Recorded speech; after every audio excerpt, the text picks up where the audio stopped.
Hey y'all. Hey y'all, what's up? Y'all, I'm leaning on the chair because this is how it's gonna be today. What's going on? I'm having a terrible, very bad Alexander's very bad day, but it's just like I'm so over it. Like I cannot even talk about it because I'm going to. Like, this is my 13th reason, as if I didn't need one. I agree. So I just have to remember, and I want you guys listening also, because a lot of people that listen to our podcast are going through things right now, and I want y'all to remember, and I want to also say, relax. It's a bad day. It's a bad week. It might even be a bad month, but it is not a bad life. And like, we have to just remember that and practice gratefulness. I also keep thinking like this year is definitely going to be it. Like, even though this week isn't necessarily going my way, like, at all, like not even a little bit. Every chance I get where I'm like, oh, maybe, it's like, no. Yeah, no, okay. I feel like the year started out on a good note. I feel like it started out like it felt like it was going to change. And then just when I was like, oh, this is it. Like Michael Jackson, this is it. Like, it was like, hold on, bitch. Let me show you something real quick. I think it has a few things left to get out the way from. And I still feel like this is kind of from 2023. Yeah. I'm not going to lie. So I'm just going to charge it to the game. Yeah. And keep it going. And pray about it. So, but exactly. So like, let's just get into it. Let's just get the episode on the road and just, you guys sit with that. It is a bad day, not a bad life. Black Excellence Awards. Let's get into it. There are so many, but I am having a day into which I'm going to do whatever the fuck I want to do in order to cope.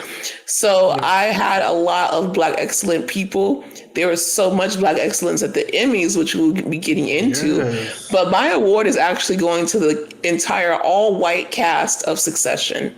So shout out to the cast of Succession. You guys get the Black Excellence Award of this motherfucking week, and I dare a bitch to check me because I don't care. It was the last season of Succession. I don't know why Jesse Armstrong with his British ass, shout out to our British listeners, like howdy honey nut Cheerios, his British ass decided to fucking end the show in 4 seasons. Every single episode of this last season was so good, especially God, I know that the finale is one of the greatest episodes of TV that I've ever witnessed live, because they're celebrating 24 or 25, I think 25 years of The Sopranos, but I was a child when The Sopranos was airing, so I didn't give a fuck about no Sopranos. I gave a fuck about maybe Bear in the Big Blue House, or so, you know. Oh my God, what a memory! Right, wow. Exactly. That's all I cared about. I didn't care about no damn James Gandolfini, like, baby. And I know the other guy from White Lotus, not even Sopranos. So I feel like the thing that I've been alive for, that I actually cared about, that's one of the must-watch appointment TV events of the year, has been Game of Thrones was appointment TV. Power was appointment TV. I would say Empire, the first few seasons of Empire was appointment TV. And the appointment of all appointments for me personally, and clearly for this award season, was Succession. I really liked the episodes where, spoiler alert, the dad was alive. They killed him on the 3rd episode, and the rest of the season we see how the siblings basically like fight it out or whatever. But it was just such a good season, such good writing, such a good delivery, such good acting. Everyone on the cast did the damn thing. The writing was perfect. The directors did their damn thing. And on top of that, it's just like, of course they're going to win all the awards because it's their last season and they've only been out 4 seasons. So it's not like you have this kind of like, oh, I'm tired of this show winning everything every single year, because they've only been out 4 seasons. And I know that a lot of people are mad that The Last of Us didn't win in a lot of their categories and they lost to Succession. Baby, The Last of Us has 1 season out. It was great. It was cute. But Succession is gorgeous, and gorgeous is going to win next to cute every time. Period. You know, maybe next time The Last of Us will win. It has many chances to. I think it's a great show. Obviously, it's HBO. So HBO puts out nothing but pure quality content. But as far as the Emmys last night, it was the night of Succession and the night of The Bear. So shout out to them, and also shout out to the blackest of the white cast, Mr. Brian Cox, aka the voice of the McRib commercial for McDonald's. He does the voice, and he's the main character in Succession. And it just made me realize that, God, I am going to miss the hell out of the show, miss the hell out of the cast. And it would have been nice to see Jeremy Strong on stage with the rest of the cast, but he is filming another movie, which is very Kendall Roy of him not to be there when they get their flowers. But you know, he takes it so seriously, he don't even think that that's a show. So yeah, so Black Excellence Award goes to the cast of Succession, and if anyone disagrees, cry about it.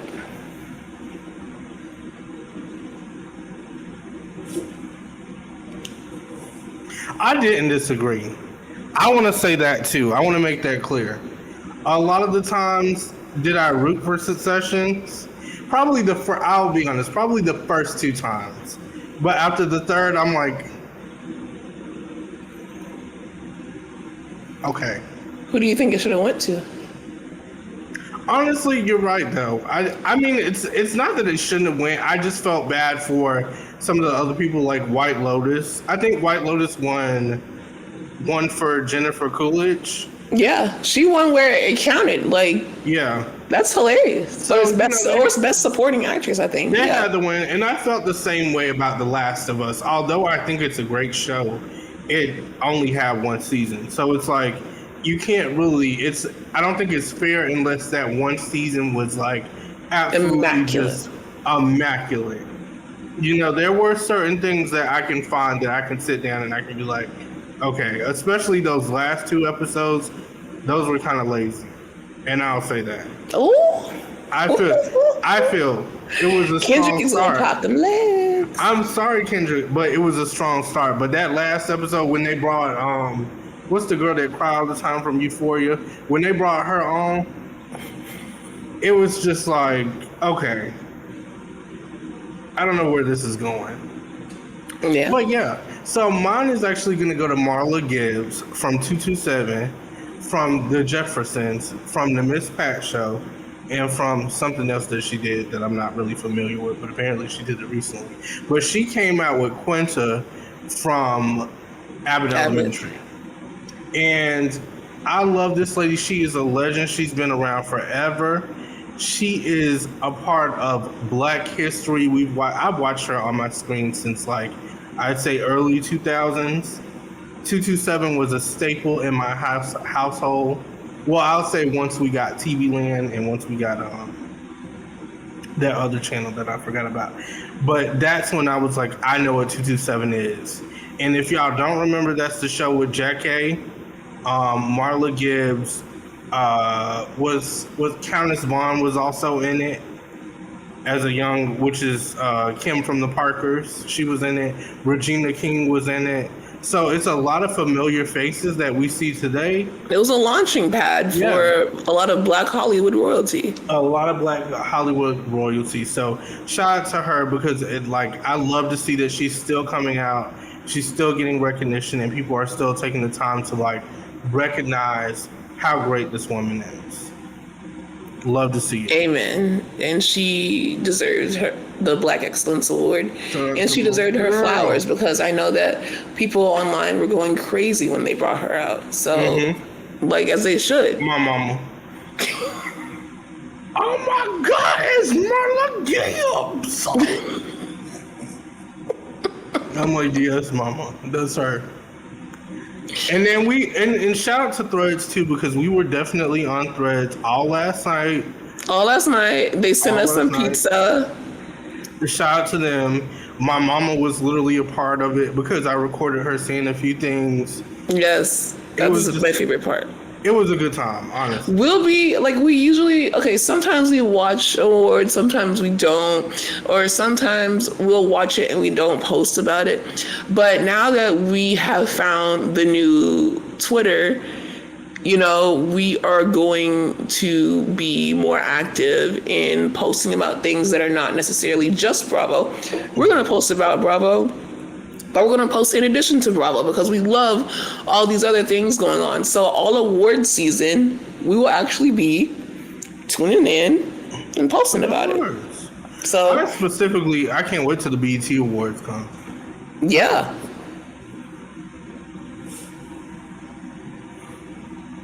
In the cup with my twin, we be vibing. Classy bitch, and we be outside with it. So yeah, catch us on Threads. But speaking of the Emmys, who do you think gave the best speech? It's gonna be Niecy Nash for me. Thank you. And can you tell me what she said? Can you do your Niecy Nash impression? I'm gonna read it to y'all. I felt like I want to thank me. It reminds me of Snoop Dogg, but we now have a black me for believing in me and doing what they said I could not do. I want to say to myself in front of all of you beautiful people, go girl with your bad self. You did that. Finally, I accept this award on behalf of every black and brown woman who has gone unheard yet over police, like Glenda Cleveland, like Sandra Bland, like Breonna Taylor. So beautiful. Like, it was just so inspirational. I was inspired. I was in the bed. I just was inspired, but I didn't know what to do. So I was just like, okay, well, I will keep that in the back of my mind, along with the Beyonce speech, which is like, don't talk about what you're going to do. Don't think about what you're going to do. Don't criticize somebody else for what they're doing or what they're not doing. Be about it. Be about that action. Without that speech, we actually would not be here.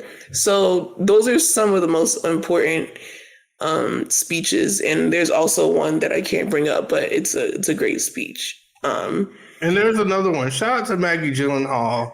Shout out to the Deuce, which they canceled. What did you say? I can't even think of it, but I feel like I told you guys before when she was in that mirror. Y'all know exactly what I'm talking about on episode 1, when she was in that mirror with that boy, and she told him exactly what she told him. You're gonna pay me. Because if your dad is a car salesman. Yes, oh my God. I forgot about that speech, but that goes down into one of the top speeches. Does the guy pay less? Question. QTNA. I feel like Maggie Gyllenhaal and her titties should have separately won 2 awards at the Emmys for that speech. So if you guys want to bring that back and just like, I think there should be an award that's timeless. Like if we find something, even if it's from like 1972, if it touches us, bring that person out on the stage. Like there should be one category for that. Well, yeah. Well, yes. And like Ari is saying, yes. And like, that is exactly what the fuck I'm talking about. I love that song. Shout out to her too. So what was okay, so it was 3 hours, very lengthy, but I will say I wasn't terribly bored. I thought that Anthony Anderson was a good host. I thought that the mama bit was cute, but I get it.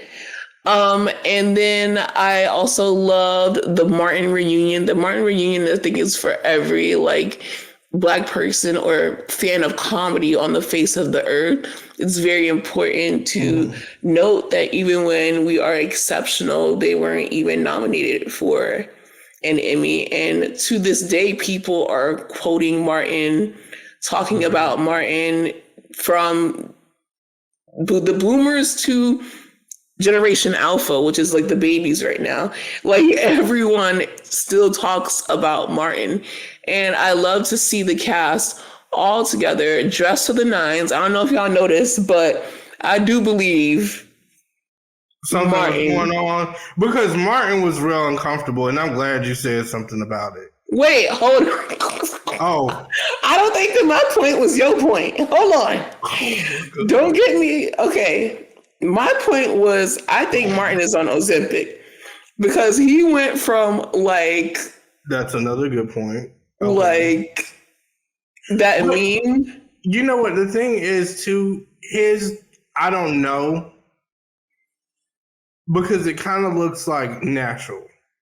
It's like, Well, it's that's not, the thing. When you yeah. start off and you actually exercise with it, especially when you start from where he was and you don't go too far, he's not looking Ozempic skinny. He's looking, oh, you look good. You got in shape. Like you stop going to McDonald's and using your coupons. Right. And you now go to Bolé or Chipotle, and you use the app. But I think I'll say all this to say I think it's great because I do believe that he has some health issues, and if that is something that helped him, God bless him. And I'm just saying it to say that he looked really good, and I think that there was a weight loss aid, and it, because just like with Oprah, like, you know, she has finally admitted to saying that she took the weight loss drug, but as far as like Martin, he doesn't really do interviews like that, but I know that they did Bad Boys 4. So maybe he was like, I need to get in shape for that, or I don't know. I just really think that he looked great. I love to see the cast together. And I do think that he did look uncomfortable, but it wasn't because I want to know your theory. What were you going to say? I just felt like maybe a certain interaction happened before they came out, or maybe he was just nervous in general because, like you said, he doesn't really do interviews like that. And it's kind of nerve-wracking because even when he did the last Bad Boys, I mean, people talked about that weight real bad.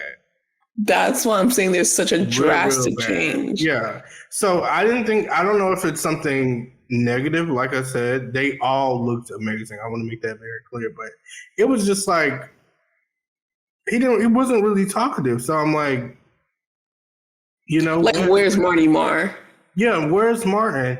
But to be fair too, my mom brought up a great point. She's like, he hasn't really been the same in a while.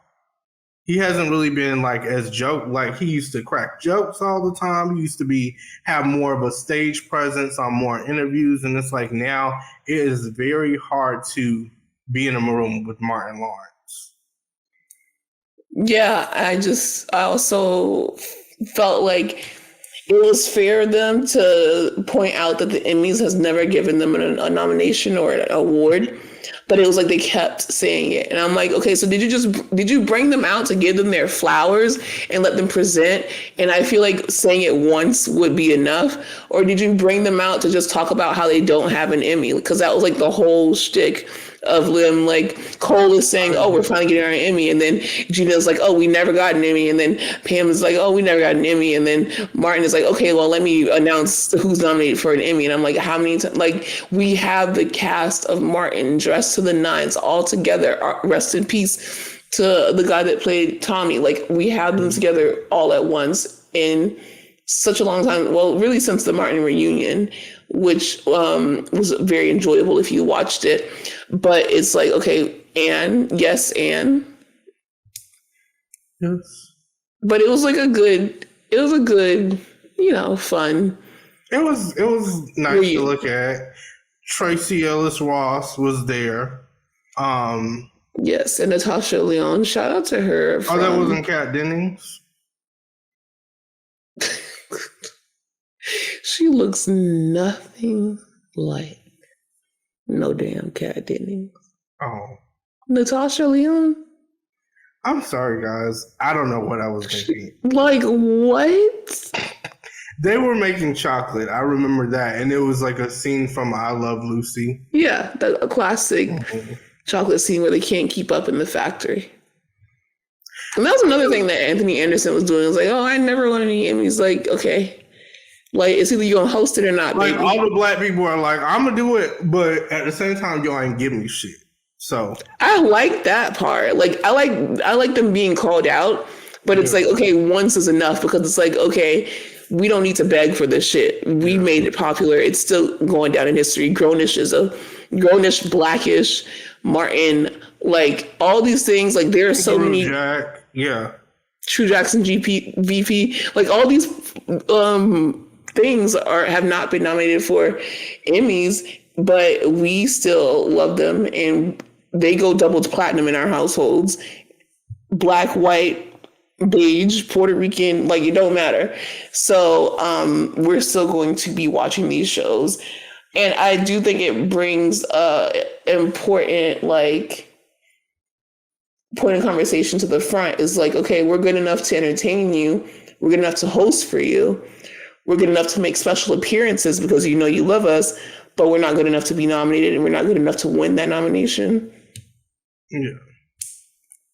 A good thing that I did see was Trevor Noah finally won an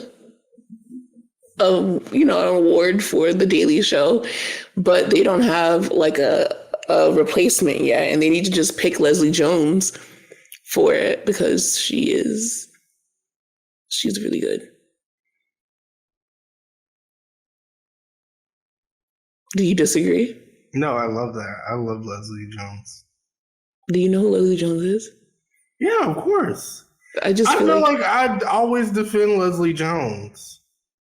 I feel like we have never talked about Leslie Jones. Maybe in my household. Maybe that's what I'm saying. Because everybody's like, she's not funny. Like, she's funny to me. No, she is funny. I especially like when she used to recap the Game of Thrones thing. Or I think she might have did it once, actually. She watches a lot of shows. And you know what? She recaps Below Deck. She's a very big Below Deck fan. And, even though that is not her thing yet. Shout out to her. Shout out to her and shout out to Below Deck. Funny. I like her. Funny enough to host a Daily Show, though? Like, because I just feel like a weird... Maybe not. Okay. Well, then that's what you want to say. Maybe that should kind of go to, like, Keke Palmer or something. I don't see it. Not for the Daily Show. I think that she's great in carving out her own space and like hosting or like somebody that's conversational like shows. Really funny. Okay, like, so she's not like gut busting funny, I guess. Yeah, but it's like, who is? Trevor, just go back. Anyways, that's not our jobs. Like, I'm not in the casting room for the Daily Show.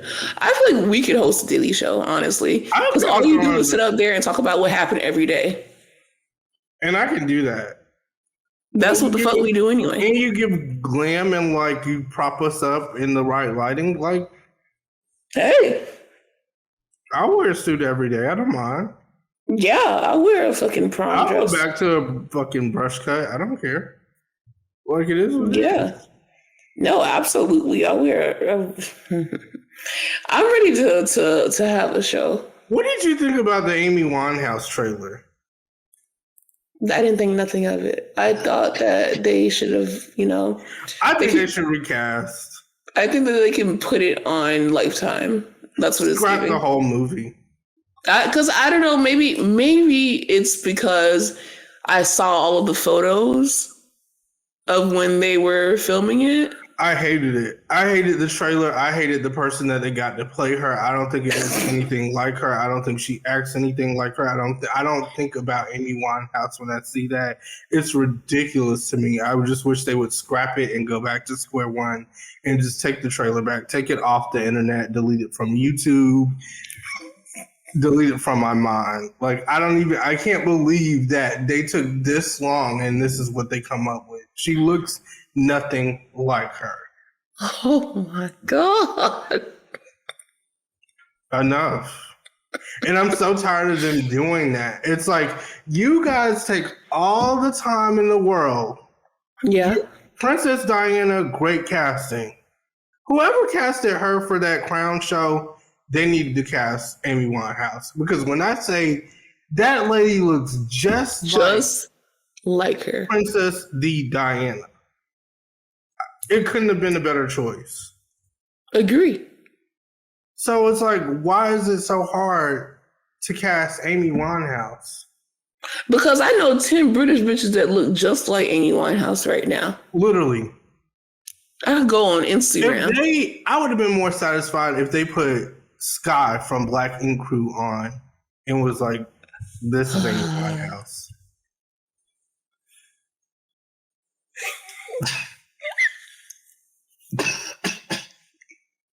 Yeah, so that's a chop. It's a chop. It's awful. Oh, but I am gonna watch. I want to make that very clear. What? You just talked all like I've never because I know they're not gonna do it. I know they're not gonna be like. I know that they're not gonna like what you know. Said on the podcast, I guess we gotta scrap the movie. I know that they won't do that, but once you go in on something for I feel like more than 30 seconds, you should not be watching it. Like I'll talk shit because I like Amy Winehouse. Are you watching it in theaters or are you going to wait till it comes to streaming? I kind of want to see that in theaters. So not only are you watching it, but you're spending money and you don't even like going to the theater? I want to critique it with like a beer or something and give it like my... I can't wait till it comes out. So you have to do it on this podcast. You have to have notes and everything and let us know what I think of her. Good luck. That's what I will say. Although I don't approve. Like in the words of RuPaul, girl, good luck and don't fuck it up. Don't fuck it up, which she already did. Based on that trailer. Okay. Speaking of RuPaul, shout out to RuPaul for giving an amazing speech that's well needed. But who I would like to highlight is T.S. Madison. It was so great to see T.S. Madison on the Emmy stage. If you guys have not been watching, me and Kendrick have. Thank God I have someone who's going to watch Drag Race with me. Did I not watch the last season with you guys? And you didn't really like it. Like you talked about it. You said that it was cute. You said that, they did cool episodes, but you didn't like it. Me and Kendrick watch it and we send messages back and forth like, this is terrible. Like we watch it live. It's live appointment viewing. Like that is exactly what I'm talking about. Not Bailey. Bring Bailey to the podcast. Bailey. Enough. Oh my gosh. I'm sorry, guys. Bailey heard us talking about Drag Race and she was like, actually. I think that was at the Amy Winehouse movie. She just responds really late. But guys. It's but yeah, so it was great to see T.S. Madison on stage, especially for trans visibility in general. So that was nice to see. And I like the different sets that they built. Like they built the Martin set, they built the Good Time set, they built the Game of Thrones Iron Throne, which was hella dope. And that is, I think, probably one of the shows that I'm most excited for this year, other than The Boys, is House of the Dragon, and that is coming this summer. So that I actually want to get into that too. Well, guess what? There's only one season out. I believe it is 8 episodes or 10 episodes. I believe it. Because I did see 1 to 2 episodes and I liked it. That it's just those type of shows, like those medieval shows, I always have to go back and really pay attention. You can't really miss a beat when it comes to that. I don't watch that show without knowing someone who knows what's going on. Yeah. Because one thing about me, baby, I'm not going to read those books and I'm not going to listen to that. Like, I'll listen to an audiobook and that's how I consume books, but I will not listen to the audiobook of Game of Thrones. I'd rather like go outside and eat the sidewalk than do that. But when I watch it with people who have either read the books or are really deep into the fandom, then I'm able to ask questions like, oh, what does this mean? What does that mean? What is going on? And all these things. So it's easier to watch the show. It's also, I would say, since it's literally starting from kind of like the beginning, it's a prequel, so it's from before Game of Thrones. It's easy to follow along with, especially since we're only on the first season and the second season is coming out soon. So I would definitely recommend it, but not before you watch The Boys. I think The Boys is at the top of our priority list. Speaking of, shout out to Steven Yeun, I think that's how you say his last name, the star of Beef, because and Ali Wong, Beef got a lot. It was Beef, The Bear, and Succession that really ate down last night. Emmy swept, cleared, period. And it was well deserved. What can I say? So I did watch a show. It's a limited series. It's called Fool Me Once. I usually don't watch these little thriller shows, the twist of an ending shows, the dramatic, like, who killed this person show, but I don't know how I got tricked. Oh, I think that I saw it on the Netflix top 10, and then Kendrick was, I asked Kendrick, was this good? And he's like, yeah, watch it. But then he denied it. So I don't know. So then I ended up getting tricked into watching it. And I actually enjoyed it because it was every episode, you're like, what the hell is going on between the sheets in my home? And every episode, some fuck shit gets found out. And you're like, what the hell is going on? And at the end, I feel like it was a little like messy. Right. And it did have some things that you're like, then why wouldn't they show this or X, Y, and Z? Why wouldn't they tell the audience this? But that's just the way that they wanted to tell that story. And it's based off a book. I will not read it, but I heard that it's a really good book by Harlan someone. And he has another show on Netflix called Safe. So this is an author who often has their adaptations of their book put on Netflix. And if Safe is anything like Fool Me Once, I'll go back to watching it even though it's not my kind of show. It was really good. It's a show that you can watch in 2 days. It's 8 episodes. There's a protagonist, but you ask yourself, like, is she good or is she evil because she's done some things? So I like those kind of complicated protagonists. And the antagonist may have been someone that you've been expecting all along, or it could be someone who surprises you. So if you guys watch Fool Me Once, DM us, let us know, what did you think about the ending? And then next week, maybe I'll come back to tell you what I did and didn't like, because I want to give people some more time to watch it.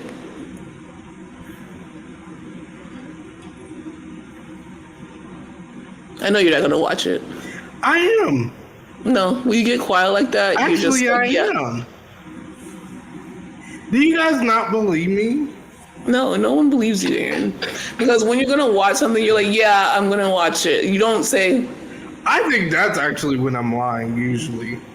Really?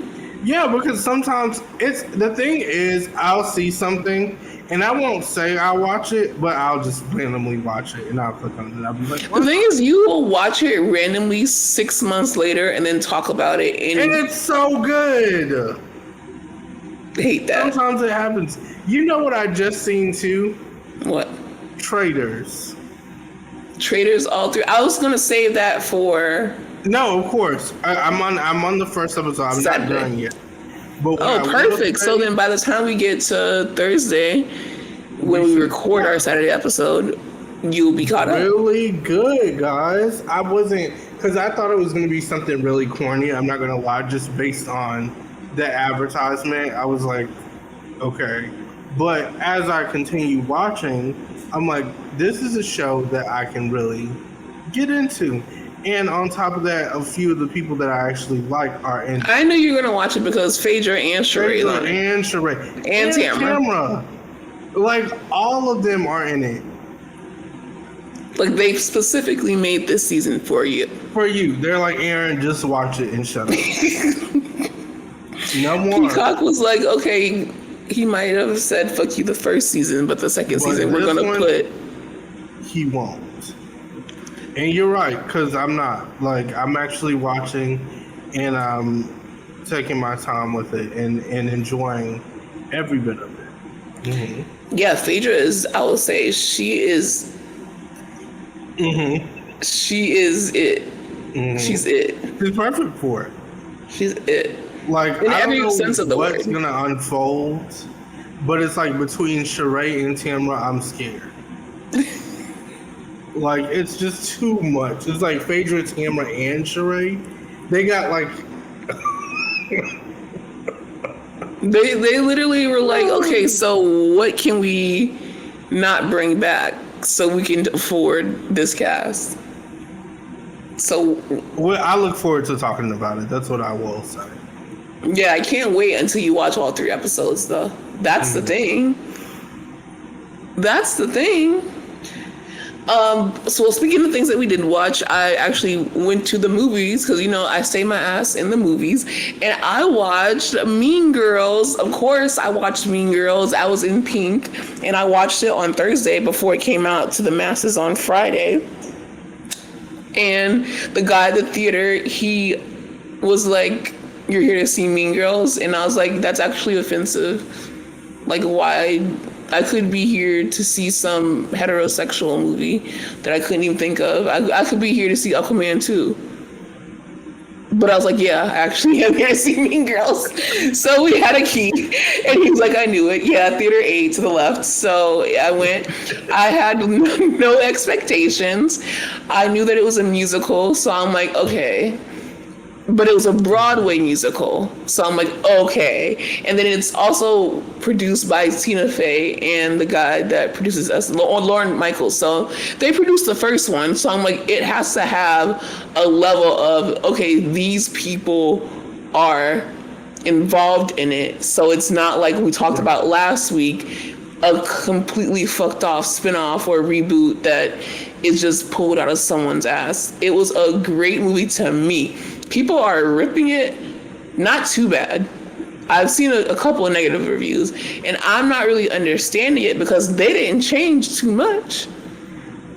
The dialogue, it got changed a little bit because there's songs and stuff. But as far as the plot, the new cast, the teachers, even, like, it was funny. It was zany. It was very, it wasn't camp. I wouldn't go as far as say it was camp, but it was a good movie. It was a genuinely good movie. Like, not I'm lying because I have an agenda. Like, I don't know none of them bitches. I know Renee Rapp from The Sex Lives of College Girls, but that's pretty much it. Like, all the rest of the people, Tina Fey I know, but I have no loyalty to Tina Fey. I really, I used to like SNL. I don't really watch it that much right now. But I watch Mean Girls all the time. I watch it Christmas. I watch it Halloween. Like I said to Aaron when he comes back, that it's one of those shows that are simultaneously a Halloween and a Christmas movie. So I felt that they casted the people well. They, the songs weren't terrible. They weren't corny. I will say the wardrobe department kind of slacked, and the girl that played Katie, she's no. And I didn't have any expectations for her, but I just felt like, okay, maybe she's not giving Katie Heron because she hasn't turned into, when Katie gets popular and that's when she turns into a bad bitch and that's when Lindsay Lohan is really like, popping. Right. She doesn't have it in her. Like there's not one in her body. Like she's not mean. She's not mean at all. It's like, I don't know, she might be Canadian. Maybe that's the reason why, because I hear that Canadian people are really, really nice. So I wonder if that might be the reason that she's not really like mean like that. But other than that, like I would say Regina George, aka Renee Rapp, Karen, and Damien were the top three stars, and they did the damn thing. Period. So I would say go and see it. If you're a fan of the original, go and see it. And don't read the reviews. Don't let people say, but this, but that, but that. Go see it without having anyone in your ear. Even this positive review. Forget I even said it. But if you like it, come back and tell me. But yeah, I really just like enjoyed the movie. It was fun. It wasn't too long. It was just a good time. And like the callbacks are great. I will, spoiler alert, Lindsay Lohan has a small role. And it was great to see because it was just like mother, like try not to say mother challenge. So it was just a good time. And I would definitely recommend everyone to see it. If not, wait until you can pirate it. Not that I know anything about it. I'm just saying that like some people do that. I agree. My sister wanted to see it, and I trust that she will. let her let me know. And when it comes on HBO Max, even before that, let her know to watch it. It's cute. It's cute. Is there anything else that you watched, Aaron?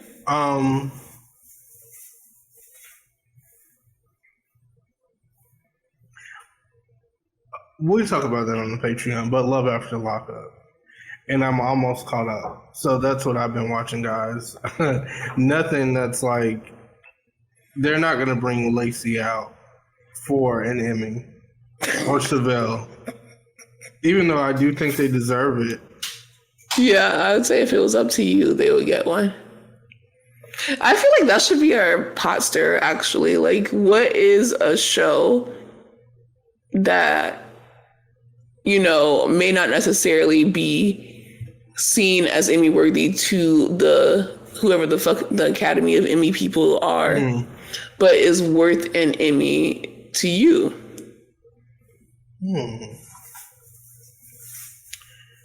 Yeah, I would definitely say Love After Lockup.